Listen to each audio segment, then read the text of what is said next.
Filipina fighter. Eala stuns 14th-seeded Tauson in U.S. Open thriller. New York, Philippine flags were waving and Alexandra Eala was flying. The 20-year-old Eala turned Grandstand Court into a homecoming bash, gutting out an exhilarating 6-3, 2-6, 7-6 11. Upset of 14th-seeded Clara Tauson in an electrifying U.S. Open opening round win.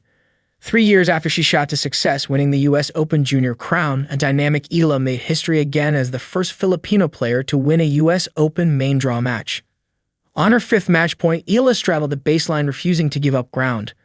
When Tauson's final forehand missed the mark, Eala tossed her racket aside and crashed to the court as a packed grandstand erupted in a collective supportive scream after 2 hours, 36 minutes of dizzying drama. Fans ringing the very top of the stadium were hanging over the handrails, saluting the woman who made history as the first Filipino to win a junior Grand Slam crown at the 2022 U.S. Open. Eala, who had not won a match since she scored 6 straight wins playing through qualifying to reach the Eastbourne final on grass in June, arose from the court and tried to throw her visor to celebratory fans as a gratitude gift. A sweat-soaked Eala so weary it didn't even reach the front row before Eala trotted over to her support box and embraced her team in a group hug. In the front row, right behind Eala's courtside seat, a man wearing a Philippines soccer jersey waving a Philippines flag danced up and down in the aisles as if auditioning for the Radio City Rockettes. In the words of the legendary Jimmy Connors, "This is what they wanted. This is what they came for." There was a wild clash that saw Tauson win 5 games in a row to go up 5-1 in the decider before Eala answered with a 5-game surge of her own. As the set escalated, tension tightened, including a VAR controversy with Tauson arguing Eala crossed the net for a volley late in the third set. Eala survived some service games despite serving sub-75 miles per hour serves and the pro-Eala crowd chanting, "Let's go, Alex.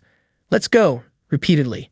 Exuding energy and defiance, the left-handed Eala roared back from a 1-5 third set deficit, raking one of the game's biggest servers when Tauson served for the second round at 5-4.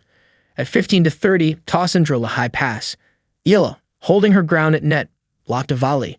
The Dane argued to chair umpire Katarnauni that Eala reached over net.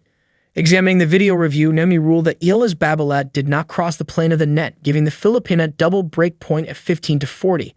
A disconsolate Tauson hit her 6th double fault into the middle of the net to drop serve to fall to 5-all. Though Eala opened the 11th game with a double fault, she regained her rhythm, hitting a sharp angle to hold for 6-5. The lost lead and loud crowd preyed on Tauson's head as she opened the 12th game with a double fault. Facing the first match point at 30-40, Tauson showed guts, cracking it backhand down the line on the 10th shot to save it. Sliding a serve down the tee, Tauson stopped her 5-game slide to force the decisive 10-point tiebreaker. At one point, an ambulance siren blared from the nearby Grand Central Parkway, an audible signal of heart-racing drama. Deadlock at 4-all in the breaker, Eala unleashed some of her boldest shot-making of the match, sending a second serve off the line followed by a slick forehand drop shot winner, a backhand down the line, and a brilliant backhand that scoured the sideline. Eala surged ahead 8-4. Still, Tauson was not done. The 14th-seeded Dane drilled a forehand drive volley off the sideline, leveling at 8-all. Eala raised the shot-making stakes again, flashing a forehand winner for his second match point. That's when matters careened into crazy territory as Eala twice hit the line, then drove a shot that hit the very top of the tape and popped up in the air before crawling back on her side of the court. Tauson saved a third match point with a backhand off the line. The world number 15 denied a fourth match point, ending an 8-shot rally, inducing a netted drive for 11-11. The Eala flat two-handed backhand was one of her biggest weapons on the day. She whipped one more backhand strike cross-court for a 5th match point at 12-11. On her 5th match point, Eala forced the final errant forehand and erupted in a deep show of emotion.